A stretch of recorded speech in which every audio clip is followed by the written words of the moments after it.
vamos a platicar un poco sobre las inquietudes del espíritu. Ante todo, se necesita comprensión creadora.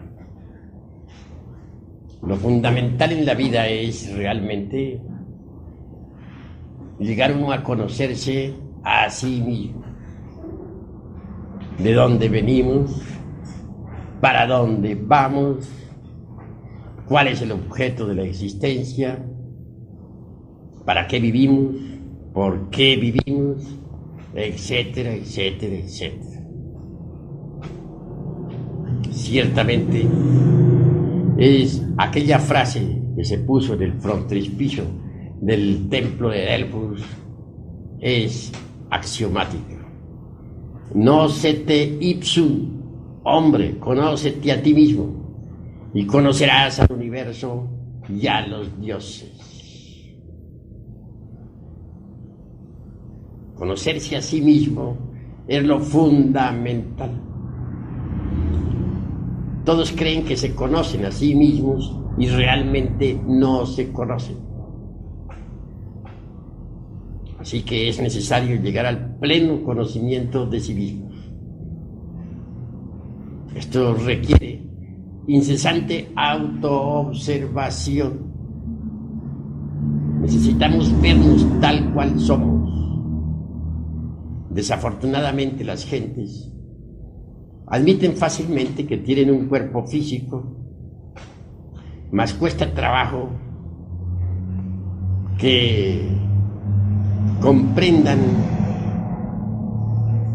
su propia psicología, que la acepten en forma cruda, real. El cuerpo físico aceptan que lo tienen, que pueden verlo, tocarlo, palparlo, mas la psicología es un poco distinta, un poco diferente. Ciertamente que como no pueden ver su propia psiquis, no pueden tocarla, palparla, pues para ellos es algo vago que no entienden.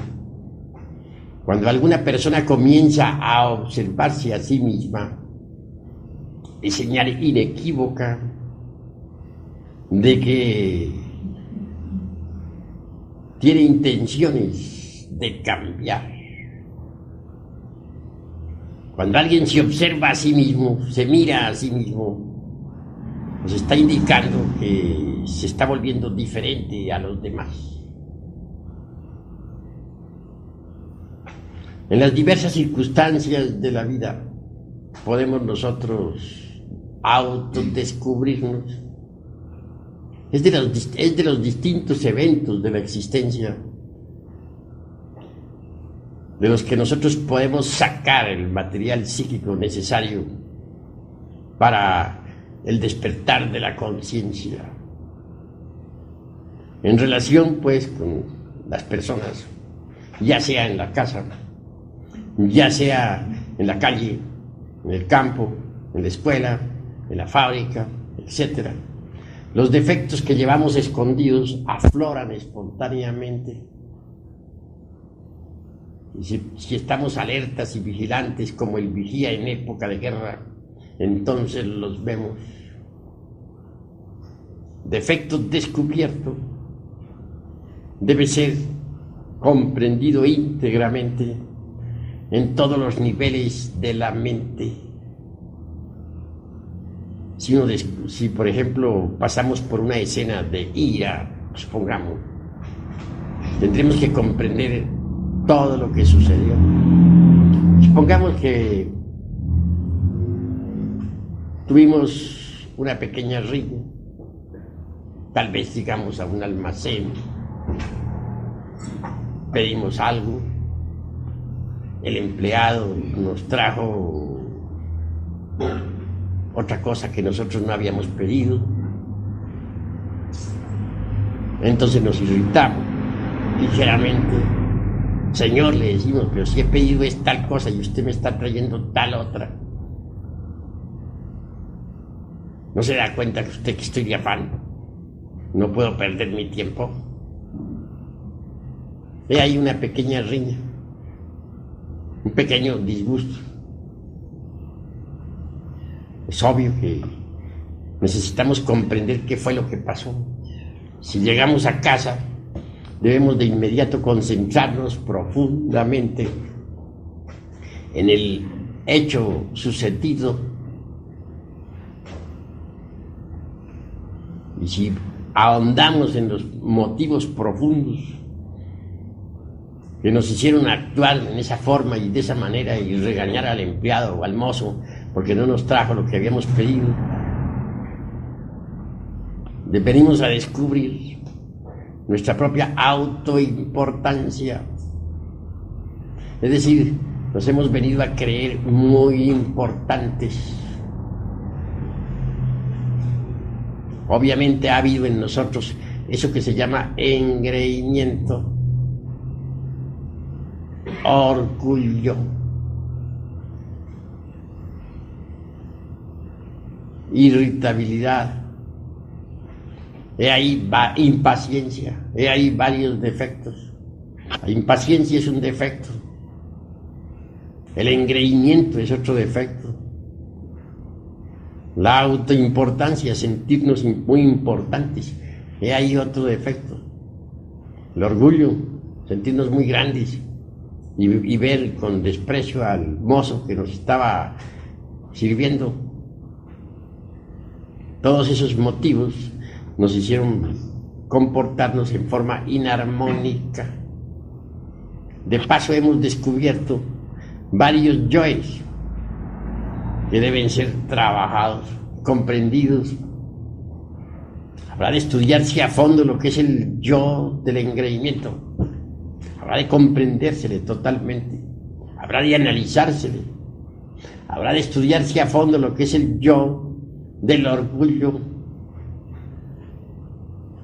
Habrá de estudiarse a fondo lo que es el yo de la autoimportancia. Habrá de estudiarse a fondo lo que es el yo de la falta de paciencia, lo que es el yo de la ira, etc. Es un grupo de yoes. Cada uno debe ser comprendido por separado, estudiado, analizado. Tenemos que aceptar que detrás de ese pequeño e insignificante suceso se esconden un grupo de yoes, y que esos naturalmente pues están activos. Hay que estudiarlo a cada uno por separado, porque dentro de cada uno de ellos está embotellada la esencia, es decir, la conciencia. Entonces hay que desintegrarlos, aniquilarlos, reducirlos a polvareda cósmica. Para desintegrarlos tendremos que concentrarnos en la Divina Madre Kundalini, suplicarle, rogarle los reduzca a polvo. Pero primero habrá que comprender un defecto, pongamos la ira, y luego después de haberlo comprendido, entonces rogar a la Divina Madre Kundalini la elimine. Después comprender que la impaciencia, suplicarle a ella elimine tal error. Después comprender la autoimportancia. ¿Por qué nos creemos importantes? Si nosotros no somos más que míseros gusanos del lodo de la tierra. ¿En qué basamos nuestra autoimportancia? ¿En qué la fundamentamos? Realmente no hay un basamento para nuestra autoimportancia, porque nada somos. Cada uno de nosotros no es más que un vil gusano del lodo de la tierra. ¿Qué somos ante el infinito? Ante la galaxia en que vivimos, ante esos millones de mundos que pueblan el espacio sin fin. ¿Por qué sentirnos autoimportantes? Así, analizando cada uno de nuestros defectos, los vamos comprendiendo. Y defecto que vayamos comprendiendo debe ser eliminado con ayuda de la Divina Madre Kundalini. Es obvio que habrá que suplicarle a ella, que habrá que rogarle elimine el defecto que uno vaya comprendiendo. En una escena, pues, forman parte varios yoes. Tengamos otra escena, una de celos, por ejemplo. Incuestionablemente es grave eso. En una escena de celos entran también varios yoes. Y un hombre encuentra de pronto que su mujer está hablando con otro hombre en forma muy quedito, en fin. ¿Qué quiere decir eso? ¿Sentirá celos? Posiblemente que sí. ¿Le formará pelea a la mujer? Es claro. Pero si observamos esa escena, ahí hubo celos, ira, amor propio. Varios yoes, pues. El yo del amor propio se sintió herido. Los celos entraron en actividad. La ira también. Cualquier escena, pues, cualquier acontecimiento, cualquier evento, debe servirnos de base para el autodescubrimiento. En cualquier evento venimos a descubrir que tenemos dentro de nosotros mismos varios yoes. Eso es obvio. Varios yoes. Por todos estos motivos se necesita que nosotros estemos alertas y vigilantes como el vigía en época de guerra. Es indispensable el estado de alerta percepción, alerta novedad. Si no procedemos en esa forma, la conciencia continuará metida dentro de los agregados psíquicos que en nuestro interior cargamos y no despertaría jamás.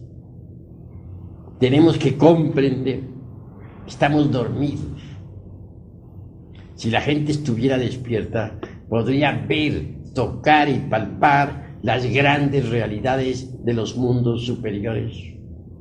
Si las gentes estuvieran despiertas, recordarían sus vidas pasadas.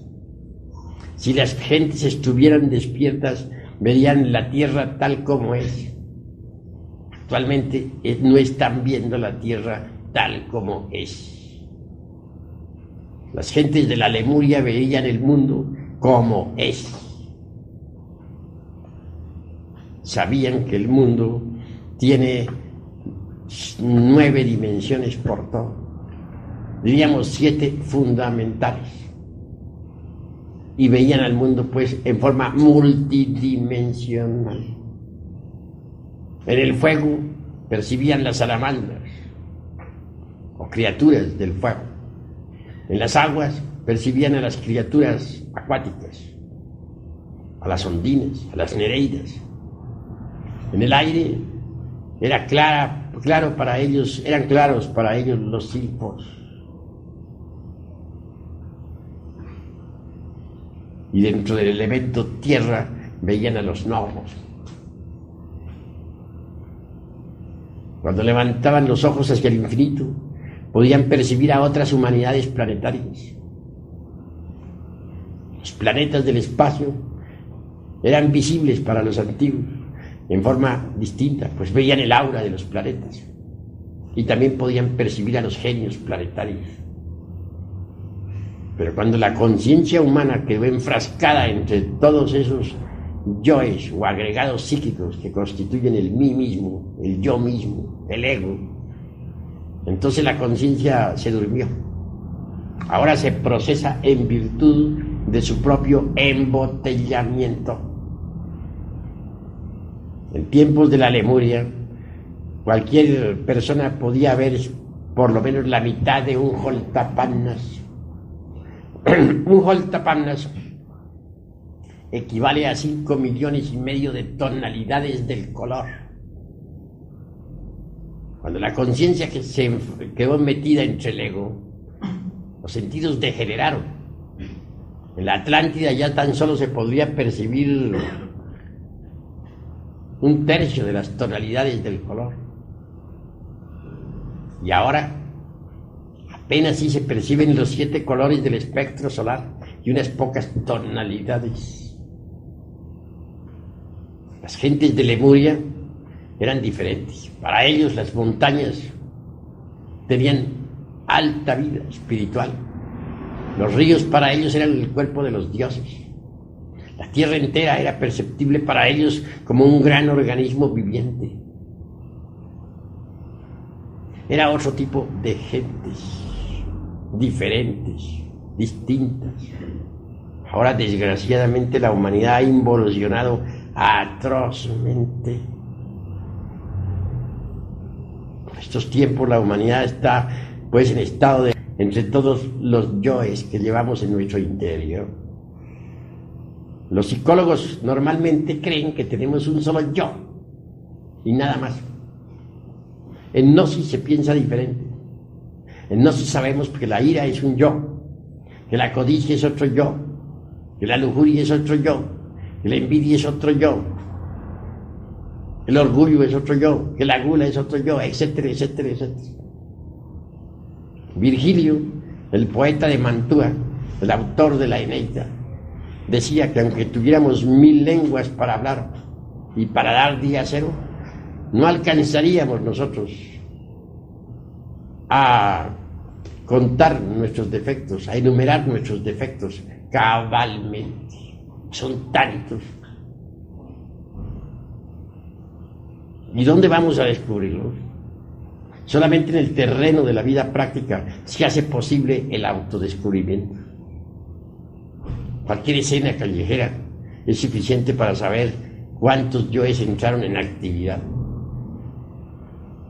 Cualquier yo que entre en acción, hay necesidad de trabajarlo para comprenderlo y desintegrarlo. Solo por ese camino se hace posible liberar la conciencia. Solo por ese camino se hace posible el despertar. A nosotros nos debe interesar, primero que todo, el despertar. Porque mientras continuemos así como estamos, dormidos, ¿qué podremos saber de los misterios de la vida y de la muerte? ¿Qué podremos saber de lo real, de la verdad? Para poder uno llegar a conocer a fondo los misterios de la vida y de la muerte, se necesita indispensablemente despertar. Es posible despertar si uno se lo propone, pero no es posible despertar si la conciencia continúa embotellada entre todos esos yoes.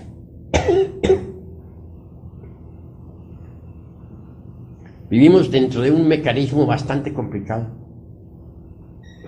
La vida se ha vuelto profundamente mecanicista en un 100%.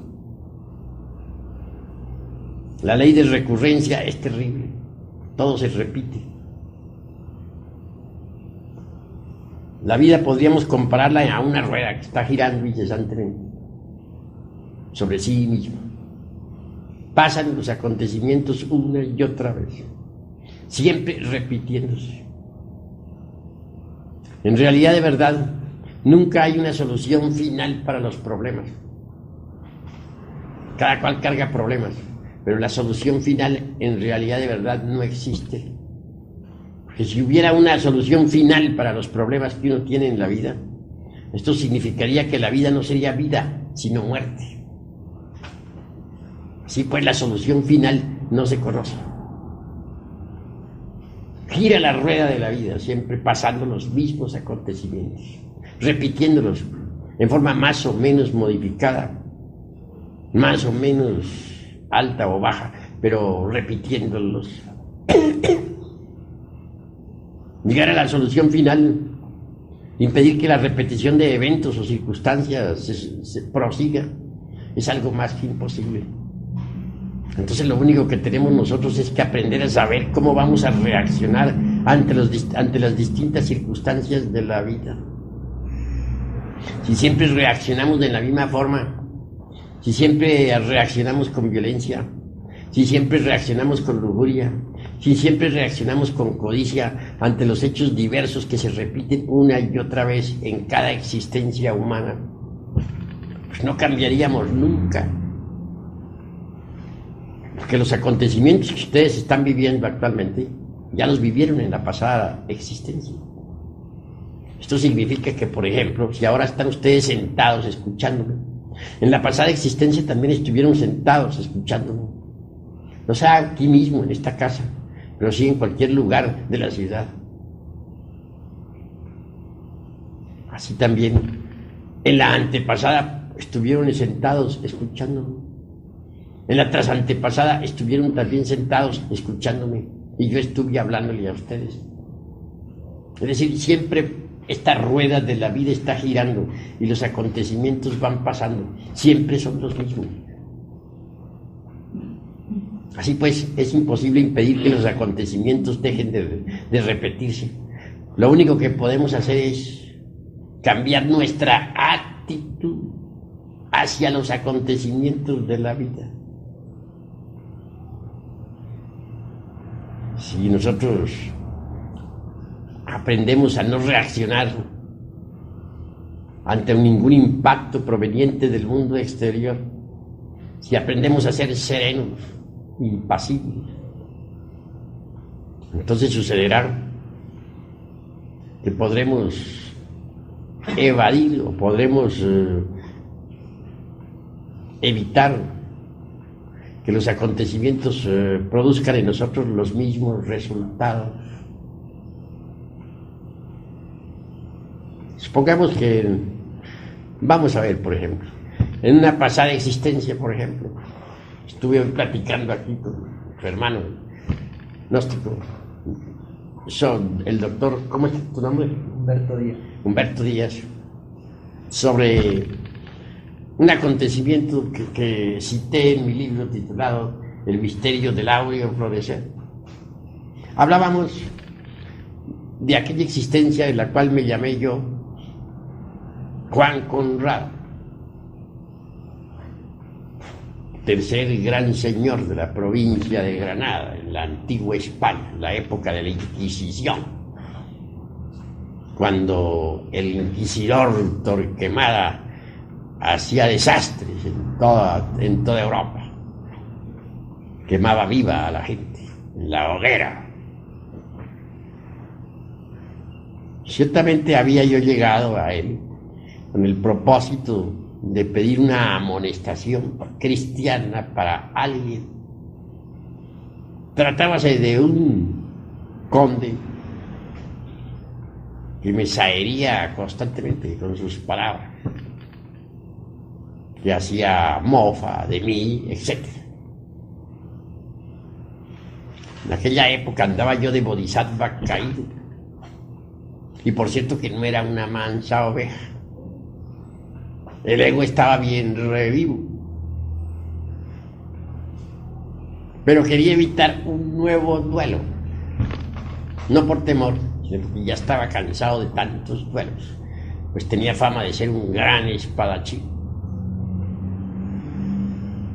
Claro, me llegué muy temprano ante la puerta del Palacio de la Inquisición.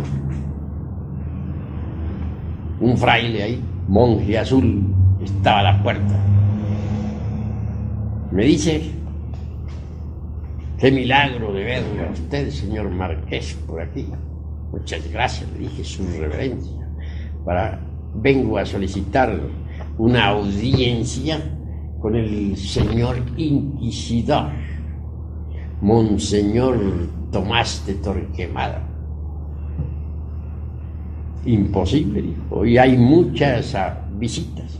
Sin embargo, voy a tratar de conseguir para usted, me dijo, la audiencia. Muchas gracias, su reverencia, le dije, por adaptarme naturalmente a todos los convenios de aquella época. En realidad, de verdad,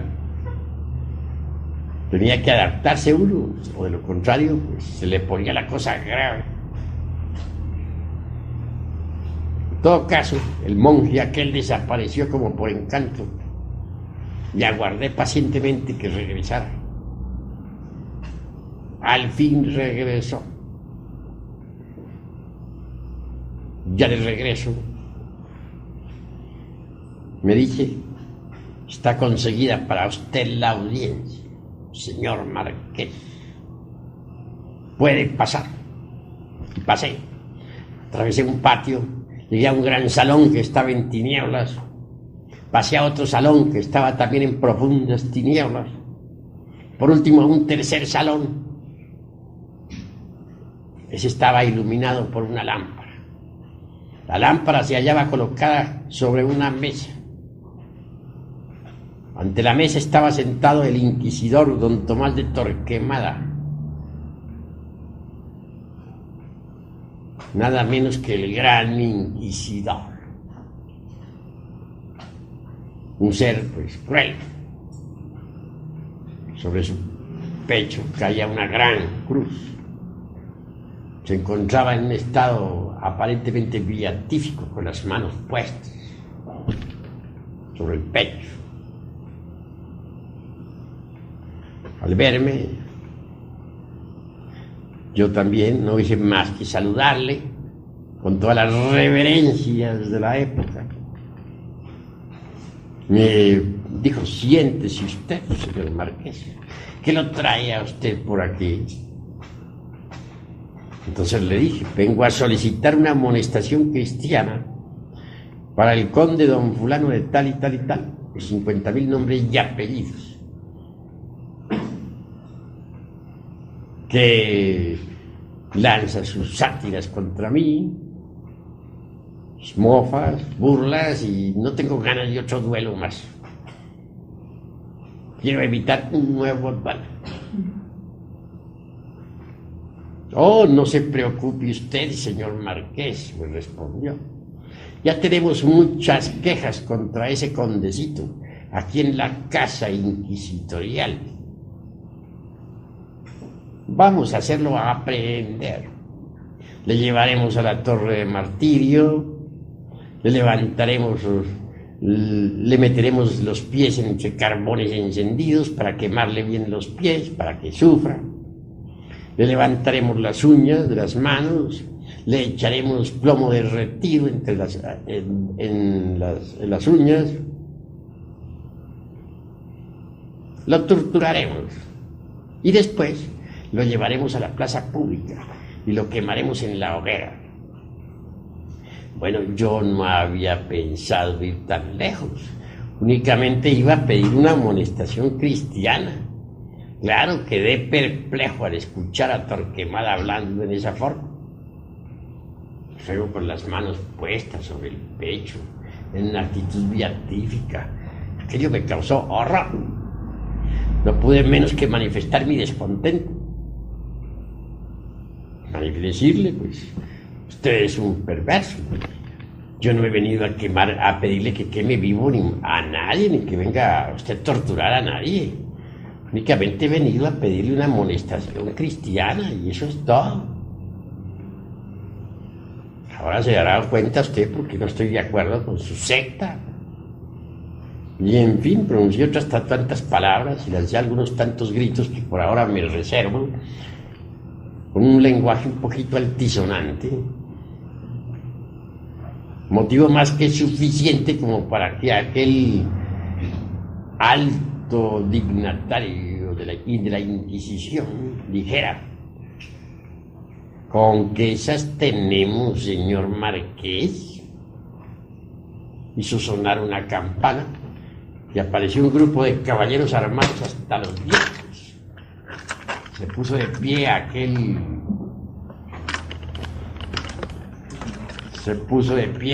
caballero del santo oficio. Se levantó airoso y ordenó a los caballeros aquellos diciendo: prended a este hombre. Un momento, caballeros, les dije. Recordad las reglas de la caballería. Porque en aquella época las reglas de la caballería eran respetables y respetabilísimas por todo el mundo. Dadme una espada, le dije. Al estilo, pues, Gachupín, que estaba metido entre gachupines, pues claro, y me batiré con cada uno de vosotros. Era ni más ni menos que un gachupina blanco, que nos encontrábamos reencarnados en plena edad, en plena Edad Media, en épocas de Torquemada. Un caballero me entrega la espada, me da una espada, yo la recibo, luego da un paso hacia atrás y me dice: ¡En guardia! Le respondí: siempre estoy. Y nos trabamos en Duralí. No se oía sino los golpes de las espadas. Parecía que esas espadas, a golpearse en unas con otras, lanzaban chispas. Aquel caballero era muy hábil en la esgrima, pues manejaba las armas a la maravilla. Y yo tampoco era una mansa oveja. Claro está que no. Total que el duelo fue muy grave. Ya no me faltaba sino hacer uso de mi mejor estocada para salir victorioso. Pero los otros caballeros que estaban viendo el asunto se dieron cuenta que su compañero iba derecho al panteón, y claro que me cayeron en pandilla. Mas llegó un momento en que el brazo derecho se cansó, ya no podía con el peso de la espada y tanta lucha. Entonces les dije: han ganado ustedes por sorpresa, que me han caído en pandilla. Eso no es de caballero. Les entregué la espada y está. Entonces el señor inquisidor dijo: ¡a la hoguera! Y me decía: no fue difícil quemarme en vivo. Ahí tenían un poco de leña al pie de un palo, de un poste de acero. Me encadenaron a aquel poste, prendieron fuego a la leña, y a los pocos segundos estaba yo allí ardiendo como tea encendida. Sentí gran dolor en las carnes. Veía cómo mi cuerpo físico se quemaba hasta quedar reducido todo a cenizas. Di un paso intencionalmente a ver, pero lo curioso fue que antes de dar el paso sentí que aquel dolor supremo se convertía en felicidad. Entendí que más allá del dolor, mucho más allá del dolor, existe la felicidad. El dolor humano, por muy grave que sea, tiene un límite. Una lluvia bienhechora comenzó a caer sobre mi cabeza y sentí que me aliviaba. Di un paso y vi que podía dar otro. Total, salí de aquel palacio caminando despacito. Y era que ya había desencarnado. El cuerpo físico pereció pues en la hoguera de la Inquisición.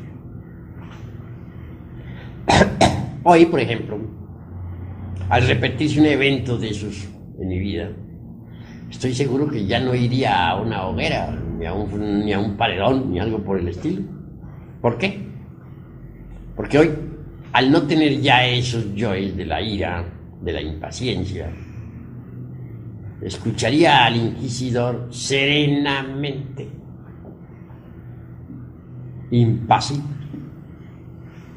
Comprendería el estado en que se encuentra, guardaría un silencio total, ninguna reacción saldría de mí. Como resultado, pues no pasaría nada. Eso es claro. Podría salir tranquilo, sin problema. De manera que los problemas en realidad de verdad los forma el ego. Si en aquella ocasión no hubiera yo reaccionado en esa forma contra el Santo Oficio, como así le llamaban, contra la Inquisición, contra el monje azul, etcétera, etcétera, etcétera, pues es obvio que no habría desencarnado en esa forma. Esto no significa cobardía, sino sencillamente habría permanecido sereno, impasible. Luego habría dado la espalda y me habría retirado, sin problema. Solo quedaría un punto en discusión. El condecito aquel habría sido aprehendido, quemado vivo en la hoguera, ¿no? Y se me podría echar la culpa a mí. No. habría tenido el valor de ir a informarle eso al conde. Aunque aquel conde se hubiera llenado de tremenda ira contra mí. Y le habría salvado su existencia. Tal vez hasta el hombre hubiera quedado agradecido. Es decir, las circunstancias fatales no habrían sucedido si el ego hubiera sido desintegrado. Desgraciadamente tenía un ego muy desarrollado. Y esos son los problemas que se forma el ego. Cuando uno no tiene ego, esos problemas no se suceden. Puede que las circunstancias se repitan, pero ya no sucede, ya no vienen esos problemas.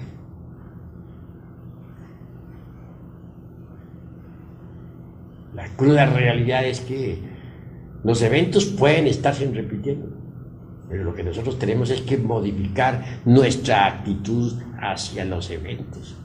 Si nuestra actitud es negativa, pues nos crearemos gravísimos problemas. Eso es obvio. Necesitamos pues cambiar nuestra actitud hacia la existencia. Pero uno no puede cambiar su actitud hacia la vida si no elimina aquellos elementos perjudiciales que lleva en su psiquis. La ira, por ejemplo, ¿cuántos problemas le trae a uno la ira? La lujuria, ¿cuántos problemas le trae a uno la lujuria? Los celos, ¿cuán nefastos son? La envidia, ¿cuántos inconvenientes le proporciona a uno?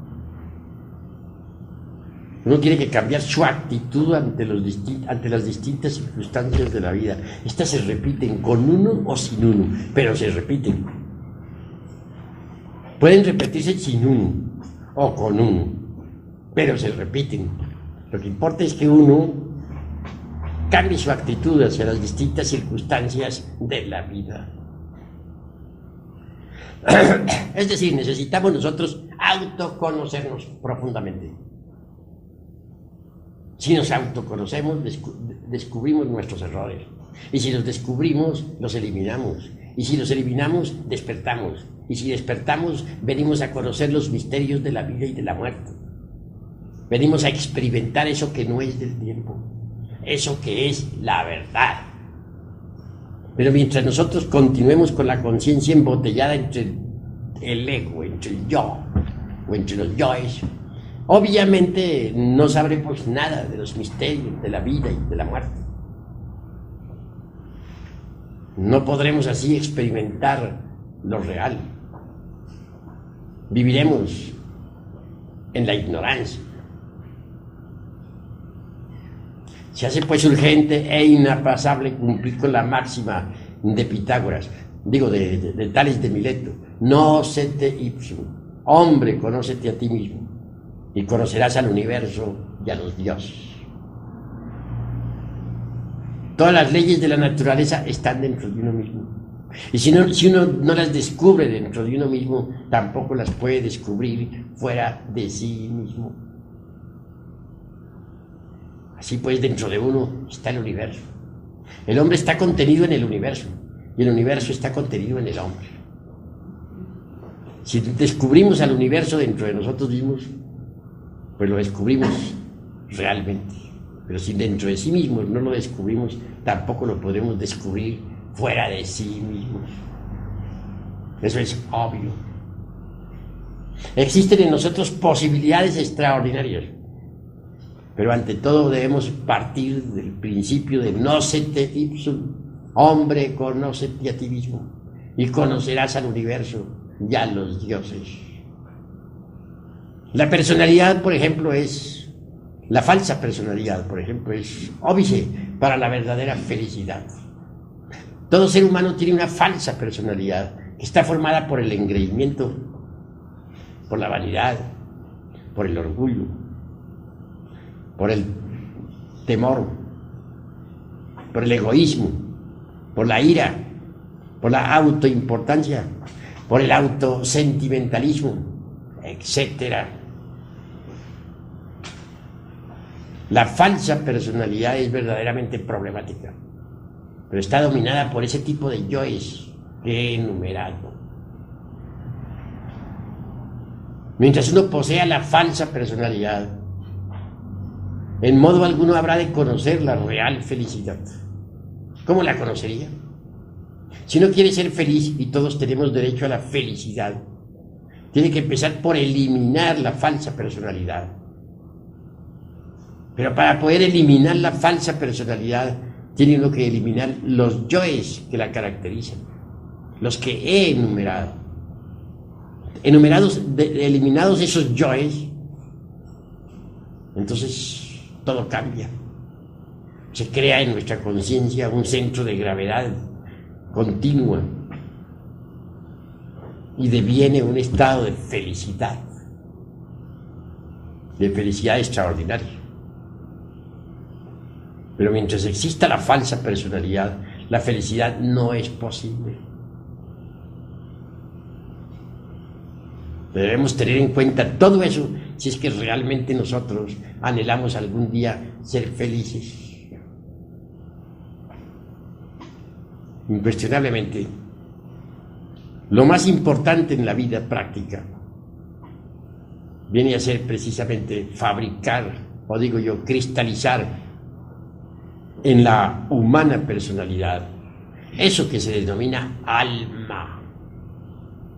Alma. ¿Qué se entiende por alma? Todo ese conjunto de poderes, fuerzas, virtudes, facultades, etcétera, del ser. Si uno elimina, por ejemplo, el defecto o el yo de la ira, en su reemplazo cristalizará en nuestra humana persona la virtud de la serenidad. Si uno elimina el defecto del egoísmo, en su reemplazo cristalizará en nuestra humana persona la virtud maravillosa del altruismo. Si uno elimina el defecto de la lujuria, en su reemplazo cristalizará en nuestra alma la virtud extraordinaria de la castidad. Si uno elimina de su naturaleza el odio, en su reemplazo cristalizará en nuestra personalidad el amor. Si uno elimina de la personalidad el defecto, por ejemplo, de la envidia, en su reemplazo cristalizarán en la humana persona la alegría por el bien ajeno,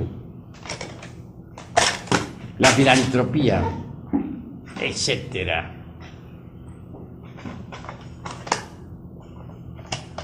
Así que es necesario comprender que hay necesidad de eliminar los elementos indeseables de nuestra psiquis para cristalizar en nuestra humana persona eso que se llama alma, un conjunto de fuerzas, de atributos, de virtudes, de poderes cósmicos, etc. Sin embargo, he de decir que no todo es intelecto. El intelecto es útil cuando está al servicio del espíritu, pero no todo es intelecto. Incuestionablemente debemos pasar por grandes crisis emocionales si es que queremos nosotros cristalizar alma en sí mismos. Si el agua no hierve a 100 grados, no cristaliza lo que hay que cristalizar y no se elimina lo que se debe eliminar. Así también, si no pasamos previamente por graves crisis emocionales, pues no cristalizará en nosotros eso que se llama alma. No se eliminará en nosotros eso que se debe eliminar. Pues así es, así ha sido siempre. Cuando el alma cristaliza completamente en uno, hasta el mismo cuerpo físico se convierte en alma. Jesús de Nazaret, el gran Kabir, habló claro sobre eso. Dijo: en paciencia poseeréis vuestras almas.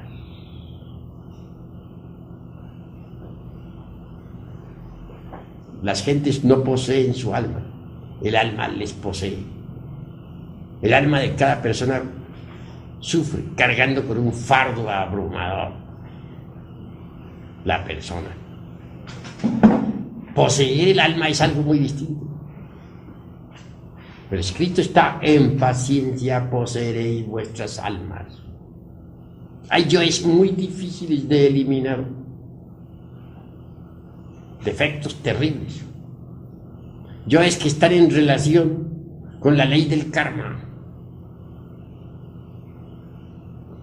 Cuando se llega a eso, parece como si nos detuviéramos en el avance. Y obviamente que sí. Mas con infinita paciencia al fin se consigue la eliminación de esos yoes.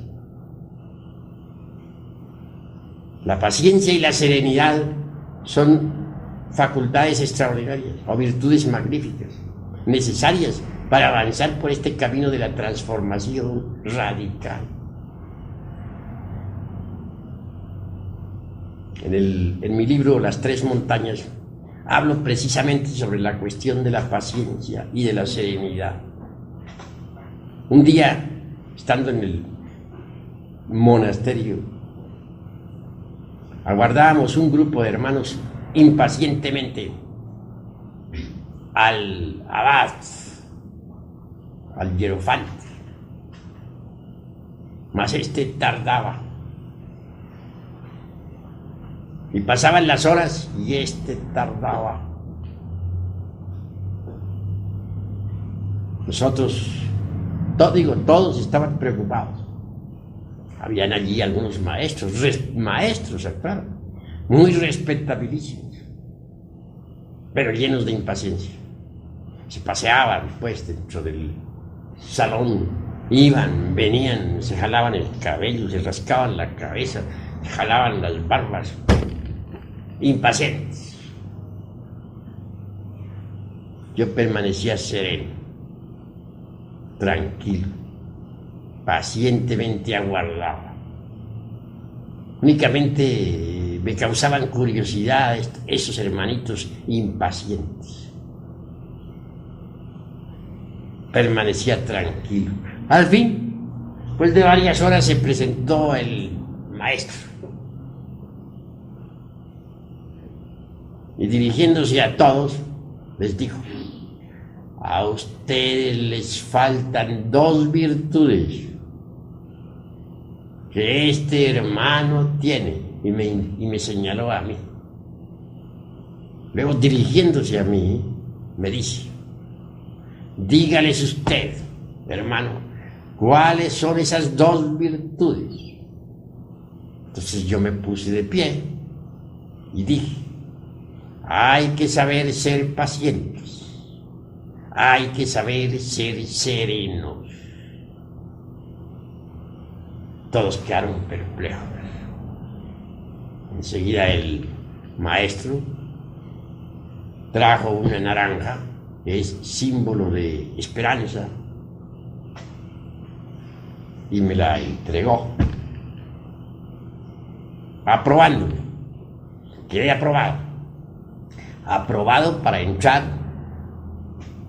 en la segunda montaña, que es la de la resurrección. Nosotros, los impacientes, quedaron aplazados. Se me citó después en otro monasterio para firmar algunos papeles que tenía que firmar. Y así lo hice. Más tarde concurrí a ese monasterio, firmé los papeles, se me entregaron ciertas instrucciones esotéricas y se me admitió pues en los estudios de la segunda montaña. Y aquellos compañeros, a estas horas, todavía están luchando por lograr la paciencia y la serenidad, pues no la tienen. Vean ustedes lo importante que es ser pacientes, ser serenos. Así, cuando uno está trabajando en la disolución de un yo y por nada de la vida consigue disolverlo porque se ha vuelto muy difícil. Hay yoes así, se relacionan con el karma. No le queda a uno más remedio que multiplicar la paciencia y la serenidad hasta triunfar. Pero muchos son impacientes. Quieren eliminar tal o cual yo ya de inmediato, sin pagar el precio correspondiente. Y eso es absurdo. En el trabajo sobre uno mismo se necesita multiplicar la paciencia hasta el infinito y la serenidad hasta el colmo de los colmos. Quien no sabe tener paciencia, quien no sabe ser sereno, fracasa en el camino esotérico. Obsérvense ustedes en la vida práctica. ¿Son impacientes? Obsérvense. ¿Saben permanecer serenos en el momento preciso? Si no tienen esas dos preciosas virtudes, pues hay que trabajar para conseguirlas. ¿Cómo? Eliminando los yoes de la impaciencia, que son yoes, y eliminando pues los yoes de la falta de serenidad, del enojo, los yoes del enojo, que son los que no permiten la serenidad. ¿Qué es lo que buscamos a la larga nosotros con todo esto? Cambiar, pero cambiar totalmente, porque así como estamos, incuestionablemente lo único que hacemos es sufrir, amargarnos la vida. Cualquiera puede hacernos sufrir a nosotros. Basta con que nos toque una fibra del corazón para que ya estemos sufriendo. Si nos dicen una palabra dura, sufrimos. Si nos dan unas palmaditas en el hombro y unas palabras dulces, nos alegramos. Así somos de débiles. Nuestros procesos psicológicos no dependen ya, mejor dicho, no tenemos nosotros poder sobre nuestros procesos psicológicos. Cualquiera puede manejarnos nuestra psiquis. ¿Quieren ver ustedes una persona enojada? Díganle una palabra dura y la verán enojada. Y luego quieren verla contenta, denle una palmadita en el hombro y ya díganle unas palabras dulces, ya cambió, ya está contenta. Qué fácil es, ¿no? Cualquiera juega con la psiquis de los demás. Qué débiles son estas criaturas. Se trata pues de cambiar, de que todo esto que tenemos nosotros de débil se ha eliminado. Hasta nuestra misma identidad personal debe perderse para nosotros. Esto quiere decir que el cambio debe ser tan radical, hasta nuestra misma identidad personal. Soy fulano de tal XX. Pues debe perderse para sí mismo. Llegar el día en que no encontremos a nuestra misma identidad personal. Si se trata de convertirnos en algo distinto, en algo diferente, obviamente hasta la misma identidad personal debe perderse. Tratamos de convertirnos en criaturas distintas, criaturas felices, seres dichosos, y tenemos derecho a la felicidad. Pero si no nos esforzamos, pues, ¿cómo vamos a cambiar? ¿De qué manera? Y ahí lo grave. Lo más importante es no identificarnos con las circunstancias de la existencia. La vida es como una película, y es de hecho una película que tiene un principio y tiene un fin. Distintas escenas van pasando por la pantalla de la mente. El error más grave de nosotros consiste en identificarnos con esas escenas. ¿Por qué? Porque pasan. Sencillamente porque pasan. Son escenas de una gran película y al fin pasan. Afortunadamente en el camino de mi vida senté como lema siempre eso, no identificarse uno con las circunstancias diferentes de la vida. Me viene a la memoria casos de la niñez. Como quiera que mis padres terrenales se habían divorciado, Nos tocaba a nosotros, los hermanos de una gran familia, sufrir. Habíamos quedado nosotros con el jefe de la familia y se nos prohibía pues visitar pues a la jefa, o sea, a nuestra madre terrenal. Sin embargo, nosotros no éramos así tan ingratos como para poder olvidar a la jefa. Me escapaba siempre de casa con un hermanito menor que me seguía. Íbamos a visitarla y luego regresábamos a casa, a donde el jefe. Mas mi hermanito sufría mucho, pues al regreso se cansaba porque era muy pequeño y yo tenía que llevarlo entonces sobre mis espaldas. Qué tan pequeño estaría. Y lloraba aquel amargamente. Decía: ahora al regresar a casa, el jefe nos va a azotar, nos va a dar de azotes y de palos. Yo le respondía diciendo: ¿por qué lloras? Todo pasa. Acuérdate que todo pasa. Cuando llegábamos a casa, ciertamente nos aguardaba el jefe lleno de grande ira y nos daba de latigazos. Posteriormente, nos internábamos en nuestra recámara a dormir, pero ya al acostarnos le decía yo a mi hermano: ¿te fijas? Ya pasó. ¿Te convences que todo pasa? Eso ya pasó. Todo pasa.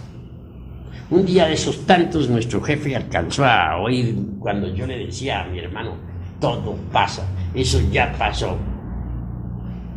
Y claro, mi jefe, que tenía que no, que dijéramos que era bastante iracundo, empuñó de nuevo el látigo terrible que traía, penetró en la recámara de nosotros, diciendo: con que todo pasa, sin vergüenzas. Y luego otra azotaína más terrible nos dio, retirándose después, al parecer muy tranquilo, por habernos azotado. Ya que él se retiró un poquito más quedito, le decía a mi hermano: ¿te fijas? Eso también ya pasó. Es decir, nunca me identificaba con esas escenas. Y tomé como lema en la vida jamás identificarme con las circunstancias, con los eventos, con los acontecimientos. Porque sé que esas escenas van pasando. Tanto que uno se preocupa y porque tiene un problemazo que no haya cómo resolverlo y tal. Después ya pasa y viene otra escena completamente distinta. Entonces, ¿para qué se preocupó si tenía que pasar? ¿Con qué objeto se preocupó? Cuando uno se identifica con los distintos eventos de la vida, comete muchos errores. Si uno se identifica con una copa de licor que le están ofreciendo un grupo de amigos embriagados, pues resulta borracho. Y si uno se identifica con una persona del sexo opuesto en un momento dado, pues resulta fornicando. Y si uno se identifica con un insultador que lo está hiriendo a uno con la palabra, resulta uno también insultando. ¿A ustedes les parece cuerdo que nosotros, que somos gentes, bueno, aparentemente serios, ¿no? Si resultemos insultando, ¿ustedes creen que eso estaría bien? Si uno se identifica con una escena, por ejemplo, de puro sentimentalismo llorón, donde todos están llorando amargamente, pues uno también resulta con sus buenas lágrimas. ¿Ustedes creen que eso está correcto? Que otros nos pongan a llorar así porque les dio su gana. Esto que estoy diciéndoles a ustedes es indispensable, si es que ustedes quieren autodescubrirse. Es indispensable, porque si uno se identifica completamente con una escena, pues quiere decir que se ha olvidado de sí mismo, se ha olvidado del trabajo que está haciendo. Entonces está perdiendo el tiempo tontamente. Las gentes se olvidan de sí mismas, completamente. Se olvidan de su propio ser interior profundo, porque se identifican con las circunstancias. Normalmente las gentes andan dormidas por eso. Están identificadas con las circunstancias que les rodean. Y cada cual tiene su cancioncita psicológica. Como decía por ahí en mi libro Psicología Revolucionaria. De pronto encuentra uno a alguien que le dice: yo tuve que en la vida hacer esto y esto y esto, me robaron, pero fui un hombre rico, tuve dinero, me estafaron, fulano de tal fue el malvado que me estafó y tal. Su canción psicológica. 10 años encuentra uno a ese mismo sujeto y vuelve a contarle su misma canción. 20 años se lo encuentra y vuelve a narrarle su misma canción. Esa es su canción psicológica. Quedó identificado con ese evento para el resto de su vida. En esas circunstancias, ¿cómo va a disolver un ego? ¿De qué manera? Si lo estáis fortificando, al identificarse así, fortifica los yoes. Si uno se identifica con una trifulca, resulta uno también dando puñetazos. Me viene a la memoria el caso por ahí de un boxeo, un campeón peleando contra otro en Estados Unidos, y al final todos los espectadores terminaron dándose golpes unos con otros, perfectamente locos, todos dándose de puñetazos unos contra otros, todos resultaron boxeadores. Observen ustedes lo que es la identificación. He visto de pronto a una dama viendo una película donde los actores lloran, bueno, lloro fingido, claro está, ¿no? Pero aquella dama que está contemplando la película resulta llorando también, terriblemente, en un estado de angustia espantosa. Vean ustedes lo que es la identificación. ¿Qué ha hecho esa pobre mujer que se ha identificado con esa película? Pues ha creado al héroe de la película, o a la heroína, un nuevo yo que ha creado dentro de sí misma. Ese nuevo yo se ha robado parte de su conciencia. De manera que ahora esa persona, si estaba dormida, ahora sigue más dormida. ¿Por qué? Por la identificación. En cierta ocasión se me ocurrió ir a un cine, hace muchísimos años.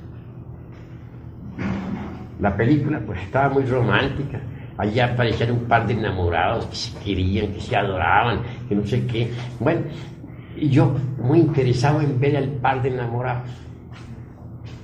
Esas poses, esas palabras, qué miradas, qué cosas. Yo encantado mirándolas. Al fin terminó la tal película esa y muy tranquilo me fui para la casa. Ya estando en casa, sentí sueño y me acosté. Entonces esa noche fui a dar al mundo de la mente. Allí me encontré una mujer como aquella que yo había admirado en la película. Estaba hasta guapita. Y estaba frente a mí la tal mujer. Me senté con ella en una mesa ahí, a tomar algunos refrescos, muy contento. Vinieron las dulces palabras, muy semejantes a las de la película, por cierto. Conclusión.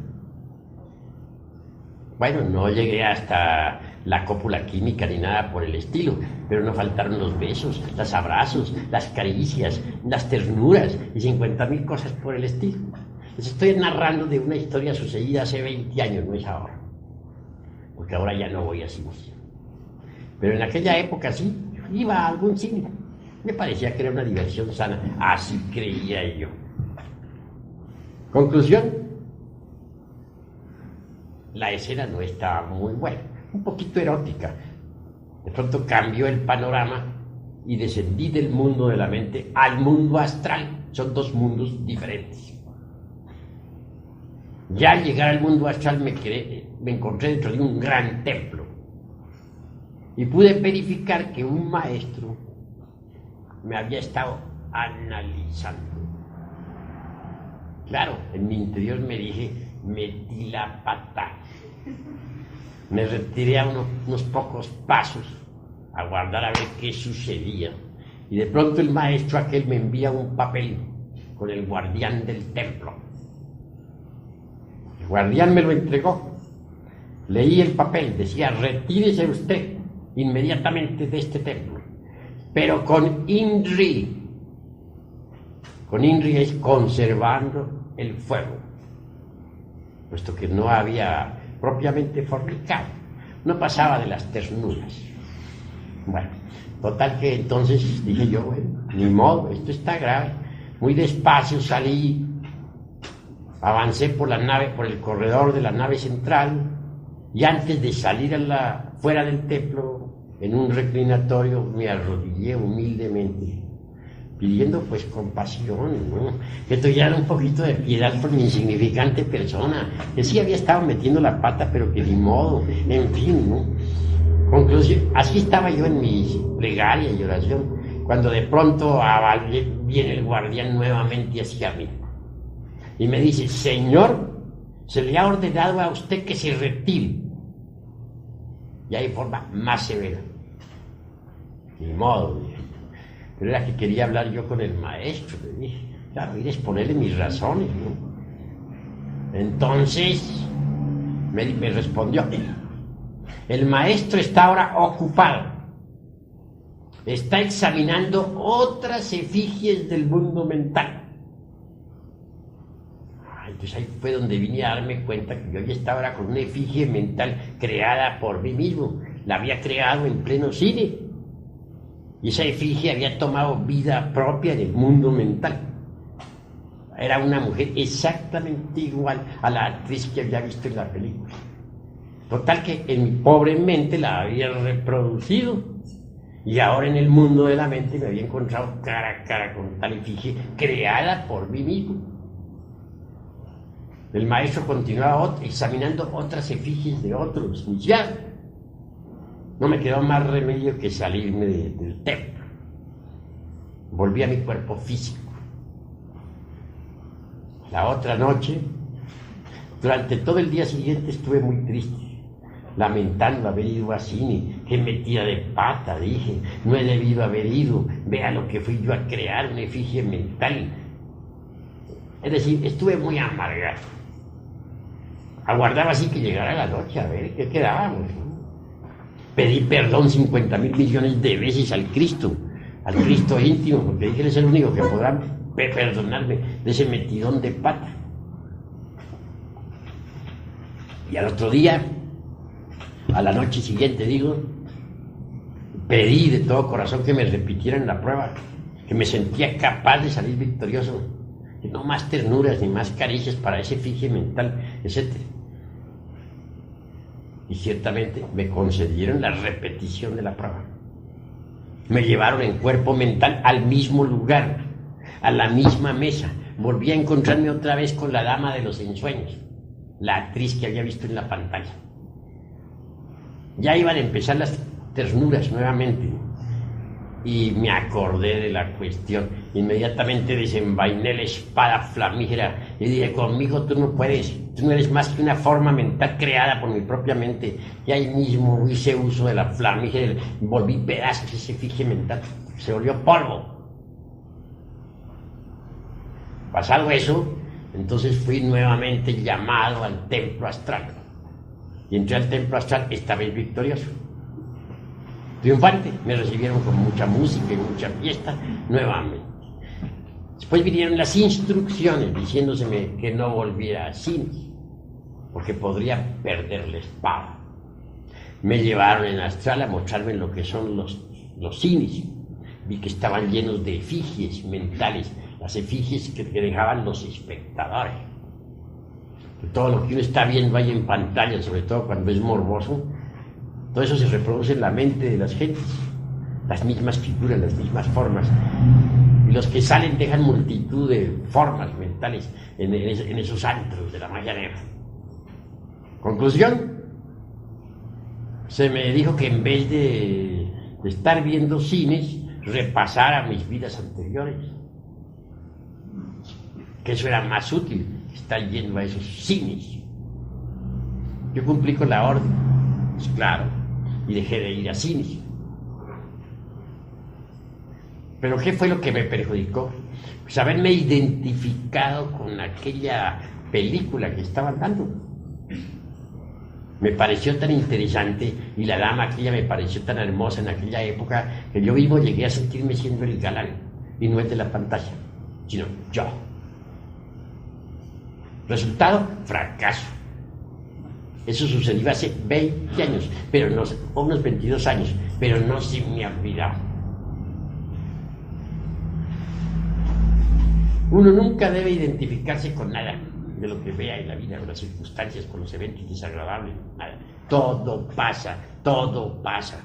Debe aprovecharse todas las circunstancias para estudiarse, para observarse a sí mismo. En vez de estar identificado con una circunstancia desagradable, estar uno estudiándose a sí mismo. A ver, tengo ira, tengo celos, tengo odio, ¿qué estoy sintiendo en este momento ante esto que me está sucediendo? Así es como se aprovecha el tiempo, sabiendo uno no identificarse, sabiendo uno sacar partido de tal. No olviden ustedes que las principales o que las peores adversidades le ofrecen a uno las mejores oportunidades. Las peores adversidades le ofrecen a uno las mejores oportunidades para el autodescubrimiento. Cuando uno se identifica con las circunstancias desagradables, comete errores, se complica la vida, se forman problemas. Todas las gentes están llenas de problemas porque se identifican con lo que les sucede, con lo que les está pasando, con lo que están viviendo. Por eso es que están llenos todos de problemas. Pero si uno no se identifica con nada de lo que le esté sucediendo, si dice todo pasa, esta es una escena que pasa y no se identifica con ella, pues tampoco se complica la vida. Pero a la gente le encanta complicarse la vida. Si alguien le hiere con una palabra dura, reacciona con violencia. A todos les gusta complicarse la existencia. Y mientras más se reaccione con violencia, pues peor. Más dura se pone la cuestión. Más trabajoso se vuelve todo. Aprovechemos las circunstancias desagradables de la vida para el autodescubrimiento. Así sabremos qué clase de defectos psicológicos poseemos. Tengamos la vida como un gimnasio psicológico. Si así procederemos, entonces podremos autodescubrirnos. Hasta aquí mis palabras de esta noche.